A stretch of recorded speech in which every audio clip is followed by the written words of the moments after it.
My name is Kenny Dyal, and I want to welcome you to the Scuba Diving channel. This channel is for anybody that is aquatically inclined or just aquatically curious. Dr. Bob Sanders is going to discuss the NASA Neutral Buoyancy Laboratory. That's right, where the astronauts train underwater. And he's going to talk about how that can be a lifetime career, which I thought was just incredible. It's not just about becoming an astronaut. There are hundreds, thousands of jobs just surrounding that. Yes, they train astronauts underwater there. There's a mock-up of the International Space Station and all kinds of cool stuff.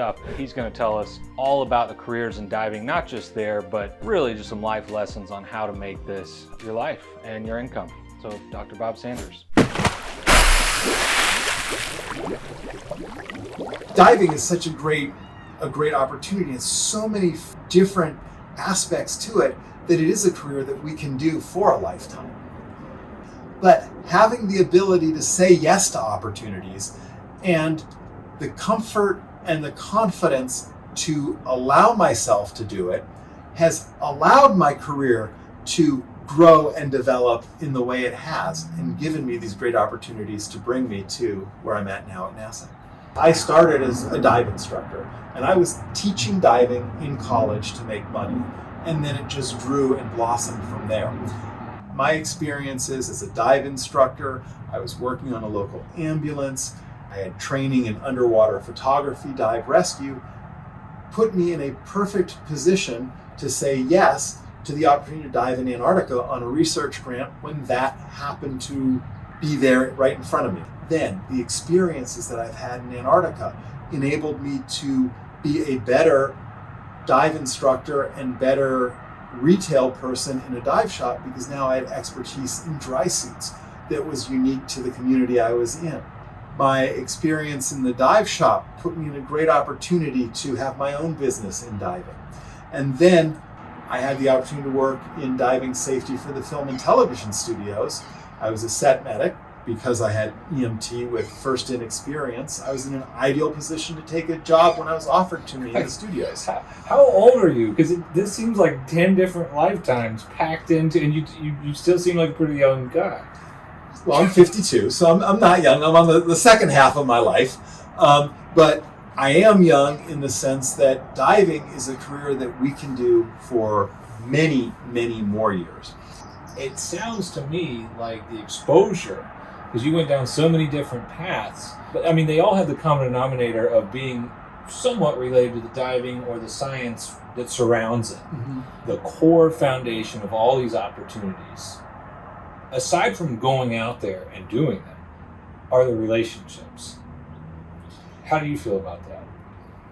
Relationships are critical.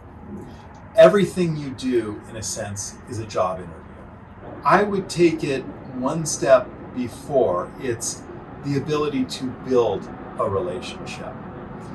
So the opportunity I had to go to Antarctica wasn't about someone I knew. It was about being willing to speak to someone who was in front of me and develop a relationship and say, hey, you're going to have 2 hours with me. I need to teach you everything I can about me, but in a very welcoming, communicative way. So it's the ability to form a relationship. When I had the opportunity to work for the studios, it was a person I knew who got me in, but I got to know him because I was volunteering for the American Heart Association. I was overseeing quality assurance, quality control of CPR training centers in the LA area, and his training center was one that I helped. I helped him, so it was his desire to help me out, and he got me into the studios.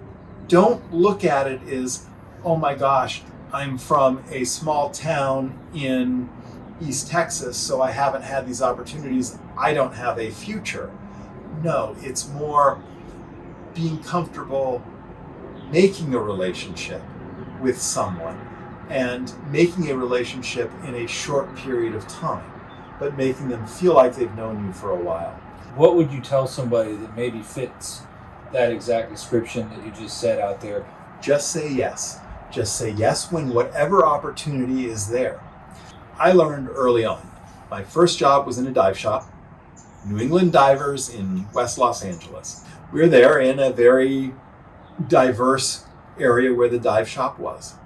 and I had an obviously homeless person come into the dive shop. And he came in and he started asking me about wetsuits. Now, I was passionate about what I want to do, and I really didn't want to judge people, and so I absolutely treated him like a customer. And we talked, and I described the wetsuit we had. He said, could I try it on? I'm like, sure, why not? Go ahead. Came back out and pulled out a wad of cash because this was how he was going to protect himself for the winter.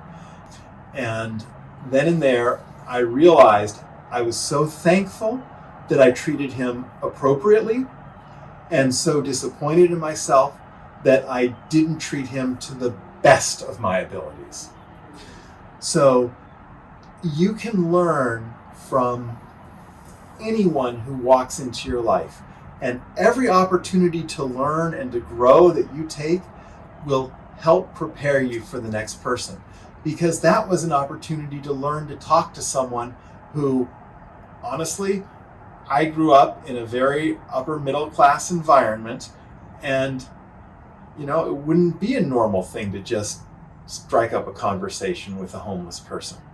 But you go through that and you learn, wow, this is important, and I provided a really important need for this gentleman. And we can do that with every opportunity we have, and it'll just build us to become a better person, but also give us these little extra skills. Now I knew how to talk to someone that I hadn't learned how to talk to before. And if we're talking about building relationships, I need to be able to speak to whomever it is, from a scientist who works with one of the 3 high voltage electron microscopes in the United States, to someone who may be off the street, but that is the person who is going to buy that wetsuit and put money on your table and put food on your table tonight. Man, that's an incredible story. If you want the full-length, uncensored interview, go to sweetwaterscuba.com.